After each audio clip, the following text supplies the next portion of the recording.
The other reason to understand identity is so you don't label other people and stick them in a box. In intimate relationships, in the beginning, people are totally open, everything's wonderful, and then, you have some problems or challenges with your kids or with your parents or with work or with cash flow in your business, or, you guys love each other, but you have different kinks, different experiences you grew up with, different ways of looking at life, different meanings. And now you start going, God, she's a jerk, he's an asshole.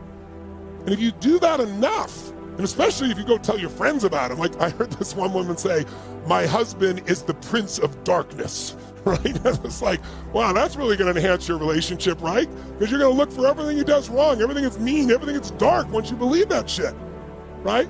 I remember a friend of mine, he kept saying, it's like, we go out and we play cards or something, and towards the end he goes, yeah, I gotta go home to the ball and chain. I said, wow, that's really compelling. Right? And then I noticed one of my buddies, like 6 months later, had been around my other friends so much, he started using the same phrase. And the second guy loved his wife. And I could see the relationship change. And I finally said, listen, it's not my place, but this is what I do for a living. And let me tell you what's happening. You're not even seeing it.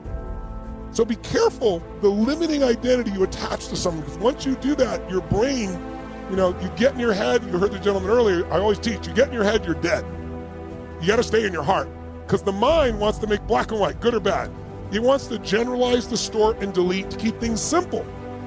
But life is a little more complex than these oversimplifications, and then you miss out on things that really matter. Is this making sense to you so far? So let's think of something you're not doing that you want to do, and you're not doing it. Why? I virtually guarantee you one of the reasons why is it's not part of your identity. In fact, it's outside of it.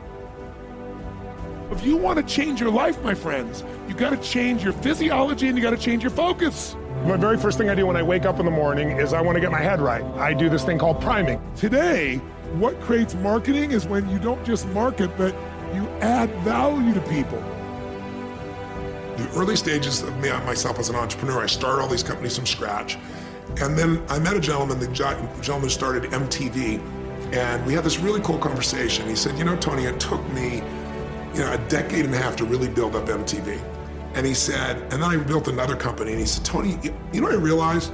It takes like 7 years, that was his number in his head, on average, to go from scratch to build something that's really stable and strong and so forth. And he goes, I realized there's only so many 7-year cycles in my body. And he said, but if I went to a company that already has been around for 7, 10, 20 years, and I bring my ability, my vision, my ability to grow that business, my ability to inspire the people, my ability to produce resourcefulness, then I get a multiplied effect. And he goes, Tony, you're the best in the world at what you do, but damn, you work your tail off. And so he asked me if I'd come speak. One of the companies he took over was Century 21 Real Estate.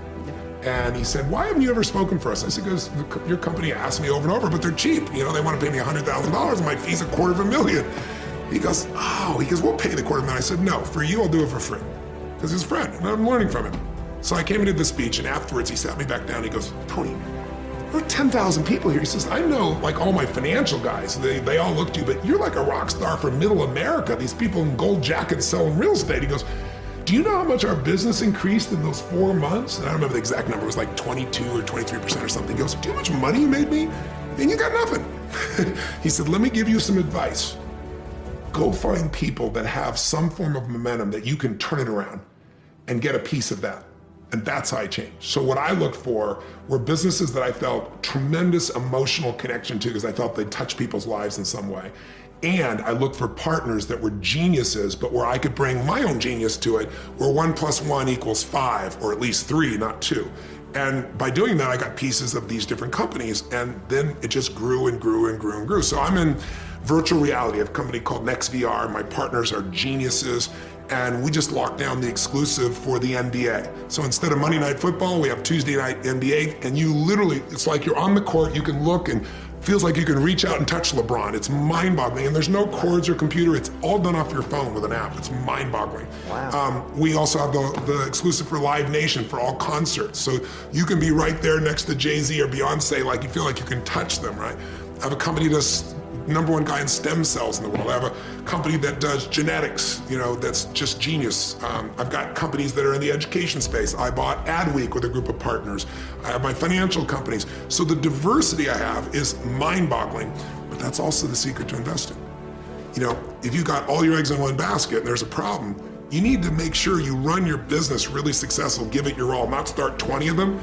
But once that business really is strong and your investments are strong, then you can build a second one. Most people, they build a business and then it's not going as well as they want, so I start another business because it feels more exciting. And it's like, you have one child you're not taking care of, so let's have a second child and a third child, and it just doesn't work. But the diversity of it also makes me excited. So I manage 12 of them actively. The others, I have such great partners. Like, I own the Major League Soccer new franchise in LA. I'm a partner in that.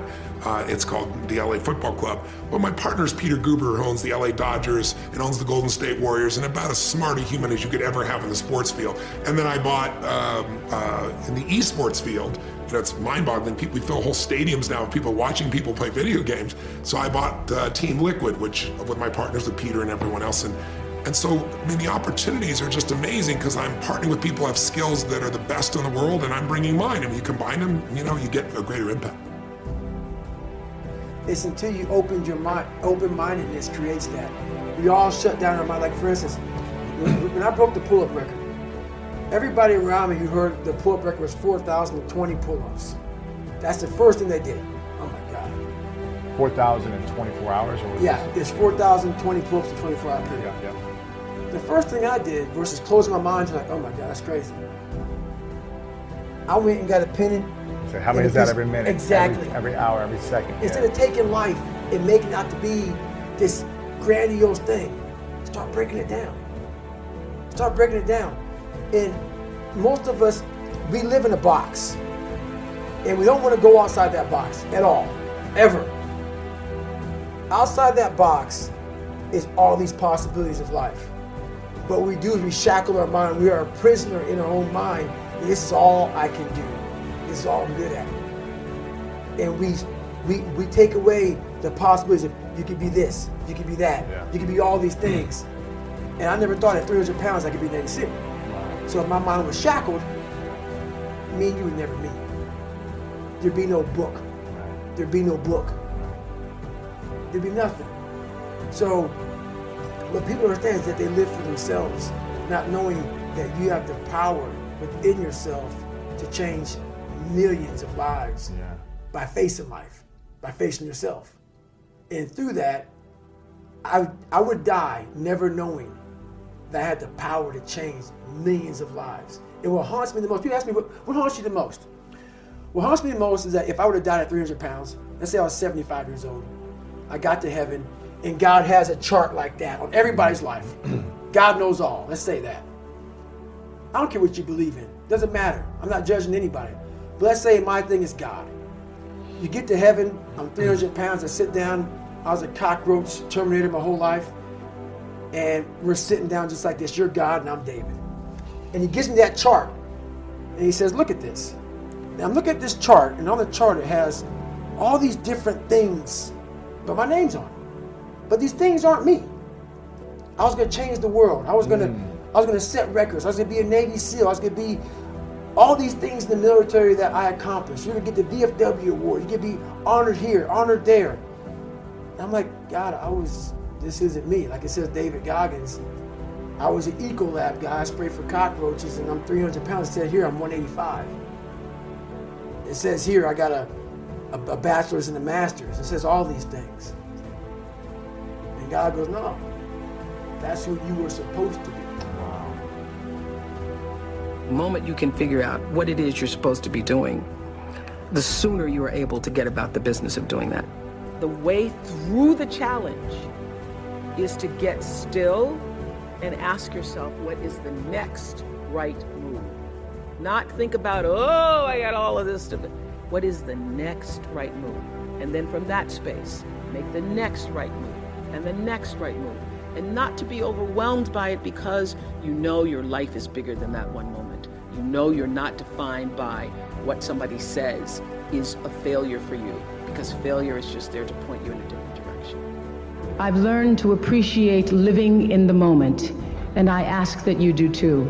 I'm asking this graduating class, those of you here, I've asked all of my viewers in America and across the world to do this one thing. Keep a grateful journal. Every night, list 5 things that happened this day, in days to come, that you are grateful for. What it will begin to do is to change your perspective of your day and your life. I believe that if you can learn to focus on what you have, you will always see that the universe is abundant and you will have more. If you concentrate and focus in your life on what you don't have, you will never have enough. Be grateful. Keep a journal. You all are all over my journal tonight. I always understood that there really was no difference between me and the audience.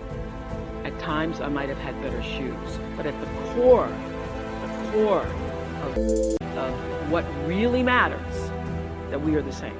And you know how I know that? Because all of us are seeking the same thing. You're here at this fabulous school, and we'll go out into the world and each pursue based upon what you believe your talents are, what your skills are, maybe your gifts are, but you're seeking the same thing. Everybody wants to fulfill the highest, truest expression of yourself as a human being. That's what you're looking for. The highest, truest expression of yourself as a human being. And because I understand that if you're working in a bakery and that's where you want to be, and that may be what you've always wanted to do, is to bake pies for people or bake cakes for people or to offer your gift, then that's for you. And there's no difference between you and me, except that's your platform. That's your show every day. So my understanding of that has allowed me to to reach everyone. And there's no way that you wouldn't, because that's what I truly feel. I recently spoke to a man who was about to abandon his path of spiritual study because he couldn't seem to align himself with the laws of life. In essence, he couldn't make the law work for him. He had done all of the right things and he had said all of the right affirmations. He was praying and meditating and listening. Still, his life was a mess. Surely he thought that I can't be on the right path. And that happens to many of us. We do something for a certain amount of time and we have an expectation that there's a reward, and when we don't get it, we think we've done the right thing. Perhaps he thought he should return to the spiritual tradition of his family. Listening to him, I said, been there, done that. I knew exactly how he was feeling. Suddenly I remembered that in the midst of my own spiritual breakdown, a good friend offered me something that I was excited to share with this pilgrim in distress. We must make our spiritual practice personal. It is of absolutely no use to read the words and study the principles and look at the book as if they're magic formulas that are going to bestow something on you. Every word you receive as guidance on your spiritual path must be received as if it was written specifically for you. Whether it's the Bible or the Torah or the Quran, the Bhagavad Gita, you have to know that these words are coming to you at this time for you. Next, you must make all of your spiritual practices and insights practical. You do not need wings and feathers. You need to walk on earth. Be heavenly bound, but be good on earth. You must hear and receive spiritual teachings in a manner that addresses right where you are, just as you are right now. It is so tempting to think that you've got to wait for something in you or around you to be different before you can apply what you're learning and studying.